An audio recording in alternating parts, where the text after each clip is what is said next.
right. Here we are with the Florida Gators and Long Island. Huh? Long Island.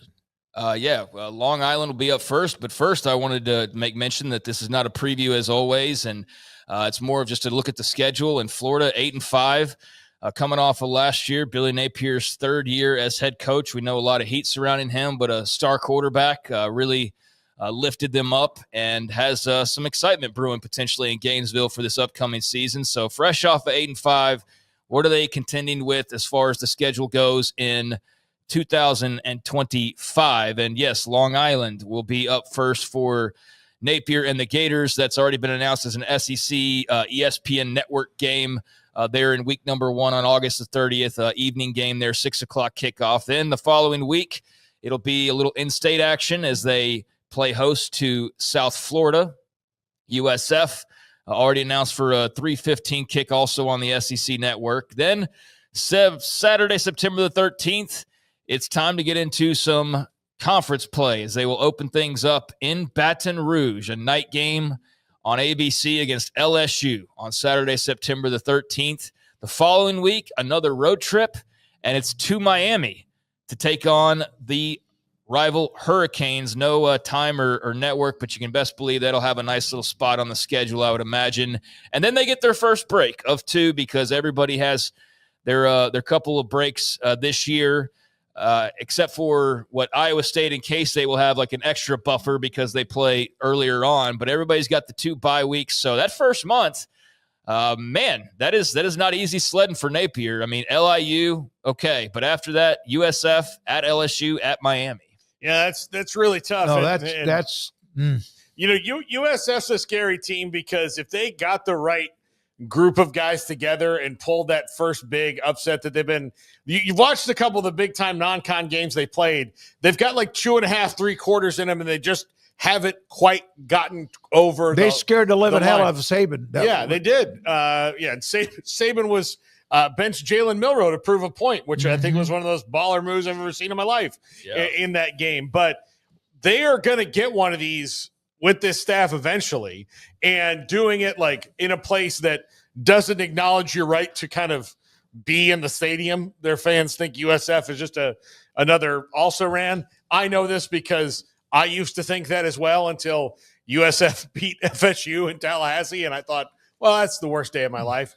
But yeah, they come in and they do those things. So that's a fun, scary non-conference game, trap game, especially given that you have LSU and Miami right after that. One of your, I would say, your third biggest rival in LSU? Definitely your third biggest. Yeah, third biggest rival in LSU on the third game of the season. So a pretty tough start for the Gators, and they are widely proclaimed, I think, in some circles to have the toughest schedule in America. Some would say maybe in Oklahoma. Some would say, who did we have? Wisconsin last week had a really tough schedule, but Florida's in that conversation, and you can already see in the first month they got a couple road trips back-to-back that –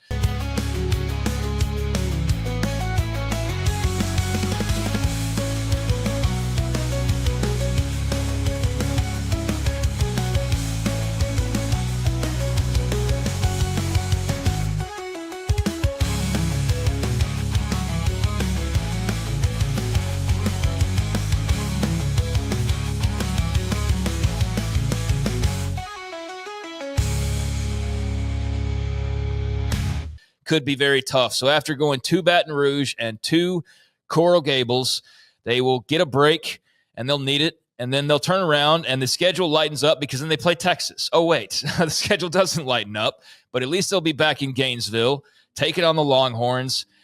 That's cool. Like, I think we don't see Florida, Texas very often. So to see Texas and Florida, who I think are very similar schools in some ways. In a way they feel about each other and a way they feel about everybody else. The way people, feel about them. I think they're very similar. So I think that's a unique matchup that we haven't seen a ton of. Like, how often have they even played? I should have looked that up. I think I'm going to say 3 times. I'll look right here, and I got it. And it is a total of 4 times. Okay. 3 wins for Texas, 1 for Florida. The last time they played was last year, obviously, but Texas blew them out of the water, and before that, they had not played in several decades. So it's been a very rare matchup, and this will be I mean, is this the first time in Coral? I bet they probably played like in the 60s when they had Gatorade invented. First time in Gainesville, I think, since 1940, if I'm reading that correctly. Sure, So, wow. Yeah. The boys are back from overseas, and they're playing for the Longhorns and Gators. Well, they would have been still there, or just going over there at that point. Yeah. So the boys are here, and look at that. A crackerjack 9-6 win by the Texas Longhorns. Right. Real barn burner. They threw what is, I think, a forward pass. Yeah. So Texas and Florida in a fresh matchup there in Gainesville. Then the following week, to College Station to take on Texas A&M.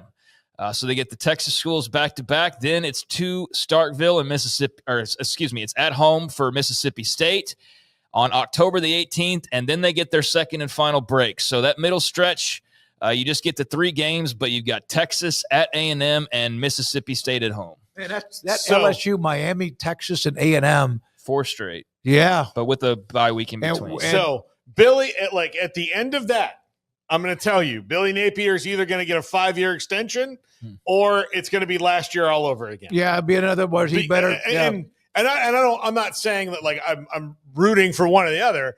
I just know that like any coach in his position that has LSU, Miami, Texas, and Texas A&M as 4 straight games, and then that's easily, even with DJ Lagway and the guys they brought in. I don't think they're going 0-4 in that stretch, but it would be easy to go 0-4 and lose 4 close games in that stretch, and then turn around and be like, all right, well, we are clearly, if you're the Florida Athletic Department, we're clearly behind all these other teams. He's got to go. How many teams in America, could you do it on more than one hand, would win 4 straight against those 4? I mean, probably not many. Be one hand, maybe of course it would. one. I mean, that's a killer stretch. So there's not. You'd put like Ohio State there. I don't know. You wouldn't pick many teams though to be able to do that. So Mississippi State is probably the break on their schedule. And then again, like who the hell knows? I mean, like you don't just underestimate them, but after they play them, whatever that turns out to be, now the schedule lightens up, right? Georgia. After the second bye week. Oh wait, here's Georgia on the schedule. So a big rivalry game there, Florida, Georgia, world's largest cocktail party. Which I think is going to be the last one in Jacksonville for a couple years while they redo the stadium. I thought I saw that too. Yeah. So that'll be their start of the third frame here. Then back-to-back road trips as they'll go to Kentucky and then to Ole Miss on Saturday, November the 15th. Then the following week, they get Tennessee at home. And then to close things out on Saturday, November the 29th, all Saturday games for the Gators, they will get rival Florida State. It's one of those games that the SEC sticks those lousy non-conference opponents. It's like playing Colgate or something, No, that's probably what it's going to be like. How much does it hurt your soul that they have Lagway and we have a guy who quit on Boston College last year? Yeah. I mean, it hurts a lot. It hurts a lot. So they have logos all throughout their schedule. All I wanted was for them to fire Napier so that Lagway would leave. Not because Billy Napier maybe deserved or not to be fired, but if they'd fired him, then he would leave. I don't care where he went as long as it wasn't Clemson or Miami. I'd have been fine. Garrett, logos galore on that schedule. No, there are. I mean, this is one of the toughest schedules we've come across so far. It might be the toughest, and some people think that it is. There's different metrics or opinions on who has the toughest, but they are in the conversation for anybody actually talking about this sort of thing. So, there it is. Road trips to LSU, to Miami, to A&M, to Kentucky, and to Ole Miss. Florida State and Miami in their non-conference games. South Florida as well. So they got – I mean, LIU is definitely the outlier here, and the only game you go like, well, that's automatic. But it's a tough stretch, certainly for the Florida Gators, scheduling-wise on paper. As far as who they don't play this year, from the SEC, they will not play Alabama unless, obviously, they meet these teams in the conference title game. But no Bama, no Arkansas, no Auburn, no LSU, no Mizzou. No, they have LSU. Or excuse me, they do have LSU. What did I put that next to for some reason? All right. No Missouri, no Oklahoma, no South Carolina, no Vandy. So that's those still some teams, man. That's who they will miss out on because we have these giant leagues now, and because the SEC has a lot of great brands, and you're going to always miss out on some brands, but they're not missing out on many with this damn schedule. That's for sure. No, so there's Florida in 2025. All right. Like I said, on October the 12th, You'll know. Billy Napier is either going to have the most money he's ever had in his life, or he's back on the proverbial hot seat. Or they're going to put a sign in his yard again. Yep. So, you know what's interesting about the Miami, and Miami dominated the rivalry where Florida wanted to drop it. But do you know that Spurrier, as good as Spurrier was at Florida, from 1990 to 2001, do you know that Florida and Miami during his time only played once? Yeah, and then that's why they dropped. And that was the 2001 game in which Miami dominated them 37-20.